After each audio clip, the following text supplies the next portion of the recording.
I've been getting a lot of questions in the comments, not even just on YouTube, but even on X about are we at the top for crypto? Specifically, a lot of people have been asking about my opinion when it comes to other content creators in the space regarding XRP and if we're going to see this huge capitulation event or if we are going into the bear market. And the best way that I can answer this is no one knows what the next move is. I'm not going to be able to tell you 100% what's happening next. No one's going to be able to predict that. But one thing that I will say is I don't believe that we are topped out. I don't think that we are at the point in this market yet where we have to panic or be concerned or be worried about the top. I understand that the environment right now around finance as a whole, especially even the economy itself, is a little bit rough. It's a little bit concerning. This is also why I keep stressing that 2026 is going to be the start of a major bear market. I really do see a bear market starting in 2026 after about Q1. I don't think that we stretch all the way to March of 2026 for the market to really kind of just continue erupting. But, I'm definitely looking at 2026 being a huge bear market, start. Because again, just going off of liquidity cycles alone, that will take us into Q1. But also, I feel as if this market is following 2017, 2018. Not exact, right? Like, we're not going to see an exact top around January for altcoins or anything like that. But I do think that we are following that time frame where we do top somewhere between January to March. I don't think that we stretch all the way, like I said, but, that time frame is exactly what I'm looking at. Now, with that in mind, how is the market performing on the weekly? Looks very good. On the daily, not so much, right? We're starting to see a little bit of chop in the altcoin market. It's nothing too crazy.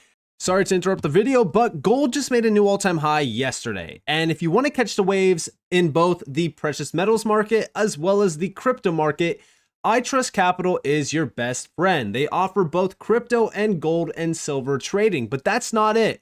If you also want to tap into the IRA side of ITrustCapital to make sure that you are including both crypto and precious metals in your portfolio, you could do that. And also, premium custody accounts include both as well. So if you want to go and tap into this, you guys are more than welcome to in the description down below, as well as in the comments down below, utilizing my link where you deposit $1,000 and you get a free exclusive $100 funding bonus right now. So what are you waiting for? Sign up today. And with that being said, let's dive on back into the video. Bitcoin's still hovering around 122K. We'll talk about that. Ethereum's still around like 45, almost 100, and XRP a little bit under $3. When it comes to Bitcoin, main thing to focus on here is the weekly candle close. Yes, we are seeing some resistance around the levels in which Bitcoin is trading at, which I do have the chart open over here. So real quick, like I said, the weekly candle close, by the time that this video does go live, we're going to be a little bit less than 20 hours away from the weekly candle close. So we are less than 24 hours away from the weekly candle close, which is going to be the biggest one to focus on at this point. Why? Because it will be the largest candle close in history on Bitcoin on the weekly. It will also be the most bullish weekly candle close that we've seen yet on Bitcoin. Now the question is, do we get that candle close over 120K? Well, I'm hoping that we see that. It will be very bullish, and it's not even 120K, it's like 119.6K. So we're going to watch that. I'll keep you guys posted in tomorrow's video after we get the weekly candle close. But just looking at some lower time frame structure, right, like the 3-day, we could see where resistance is, right? It's up at 123.4K. So even if we get that weekly candle close, yes, it's going to be very bullish.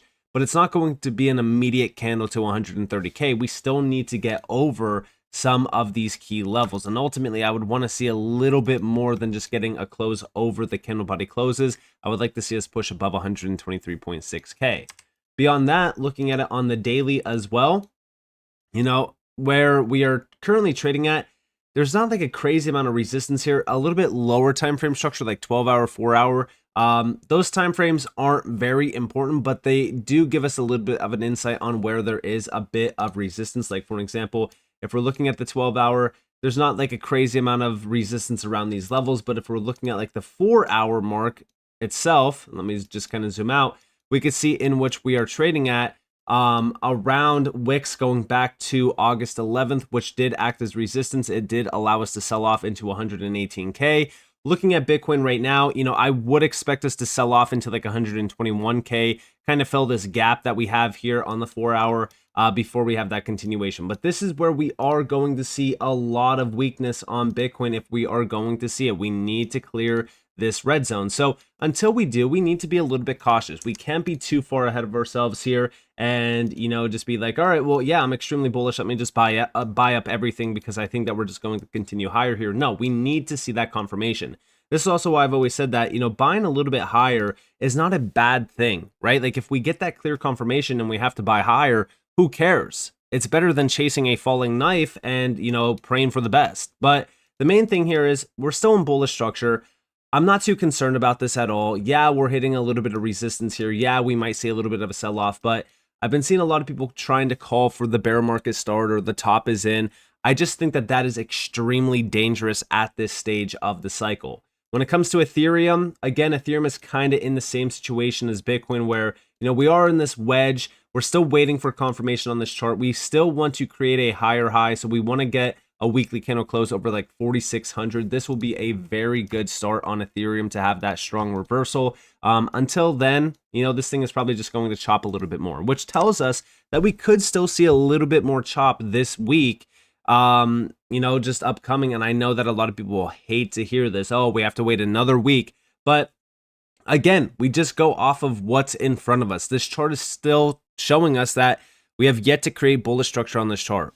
We still have this low down here, which is a lower low, and we are creating lower highs. So we want to see a higher high broken on this chart. We want to see a higher low on this chart as well. So until then, Ethereum remains in a neutral structure. It's not bearish, it's just neutral at this stage.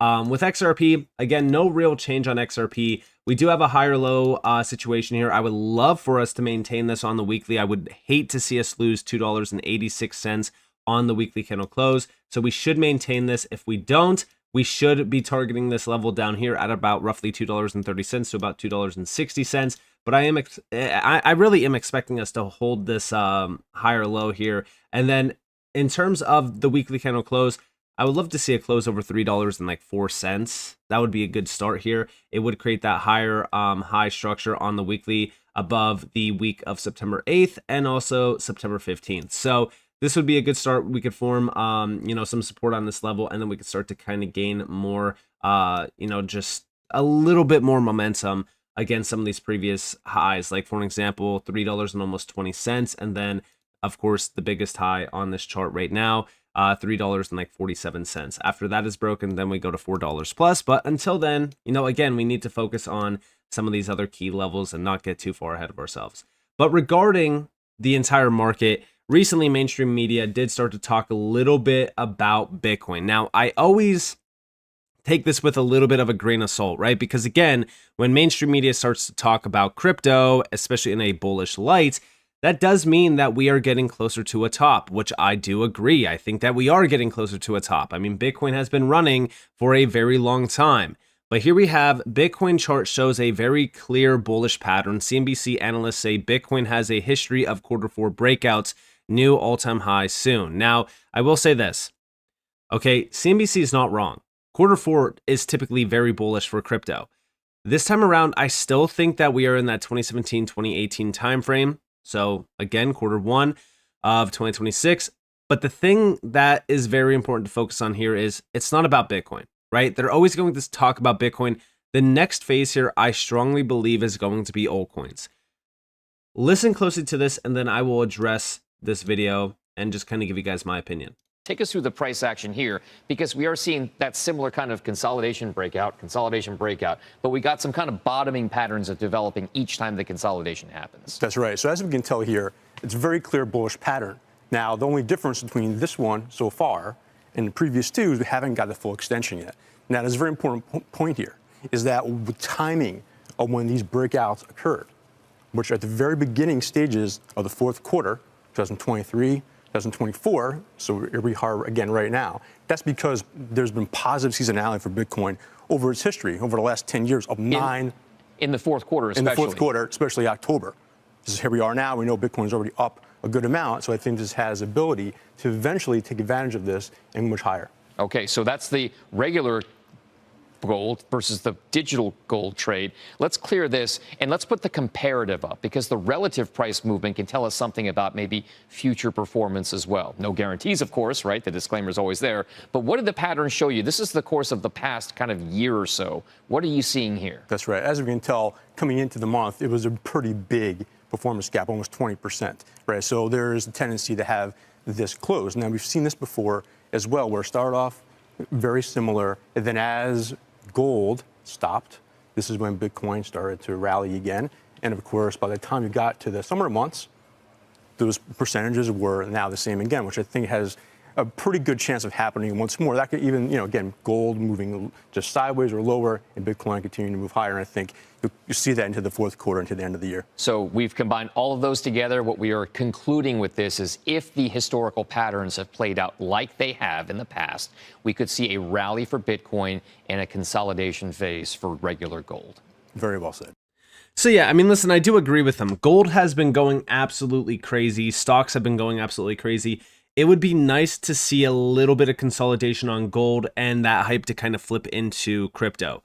I've said it many times over in the last couple weeks that we typically see rotations. When retail gets bored with one asset class, say for so it's precious metals. Okay, well, they're going to look to where to put money, elsewhere. They're going to look into crypto. They're going to look into stocks. It's just a rotation from gold into stocks, into, crypto, and even silver as well. Silver has been doing very well. But they just look for other areas of, investment opportunities that are going to be a little bit more exciting. That's why we typically see FOMO whenever there's a huge green candle. Like with this recent move on Bitcoin, I'm sure that this started to see a little bit of a shift from people buying gold to now buying Bitcoin. It's the same exact thing that happens every single time that gold gets a little bit boring. We saw this earlier in the year, going back to like March into April. It's the number one reason why crypto kind of bottomed out in April. We started to see the hype shift from gold to Bitcoin, and even Ethereum. And I think that this will happen again this quarter. But also, one of the biggest things to focus on here is, this is coming from mainstream media. There's no guarantees. And also, basing things off of recent patterns, I always hate this idea. In my opinion, the best way to go about this is, we will see a crazy quarter four. I think everything is aligning for that. Even with the Fed, right? We know that the Fed watch is now showing a 99% probability of rates being cut to 375 to 400 BPS at the October 29, 2025 meeting, which, talking about that, yes, we have it over here. This is the, it's a 96.2% chance of a rate cut in October. Then also in December, there's a 99.6% chance. We will continue to see rate cuts into inflation to end off the year, which again allows us to be a little bit more concerned about what happens in 2026. I think that we continue to see rate cuts, and this is also going to support the market pushing higher. People are going to be, borrowing more money. We're going to see liquidity increase as well. But the main thing to focus on here is, what will this do for crypto? Again, Bitcoin has been running for forever now. Ethereum, still waiting for a big break on Ethereum. We still want to see Ethereum really climb significantly higher. I feel as if we're at, a similar stage, if you will, on Ethereum compared to some of these recent moves. Like, for example, this one back here that caused us to go from, like $2,000, if you will, to almost like 5K plus. And I feel like we're going to see that violent move again on Ethereum here to really take out that 2021 all-time high and to allow for altcoins to really continue much higher as well. I just kind of feel like we have a perfect environment here for crypto for quarter four. It's not going to be so much Bitcoin. Obviously, yes, Bitcoin will continue to run, but the gains are going to be pretty boring, and it's going to be diminished returns as well, like every single other cycle. And that's going to put a lot of focus on Ethereum and also altcoins like XRP, especially with ETF decisions upcoming and looming. But to really, just kind of reiterate a few things, we still need to be very cautious going into 2026. So if we do see a huge run towards the end of this year, into quarter one, definitely start taking some profits. You don't have to sell the entire bag. Obviously, keep a moon bag. Don't sell a massive amount. But I do think that going into 2026, we will most likely start to see a brick wall show up where we do hit it and we see another bear market, especially with regulations and things like that around crypto. I just kind of feel as if we are headed into uncharted territory where, you know, we could see some major black swan events. We could see a significant market crash. I don't know how sustainable the gains on Bitcoin are going to be if we do continue to like 150, 180K, somewhere within that range. I mean, this is the Bitcoin chart right now since going all the way back to the bear market. I mean, Bitcoin is up significantly. Bitcoin has been running for a very long time as well.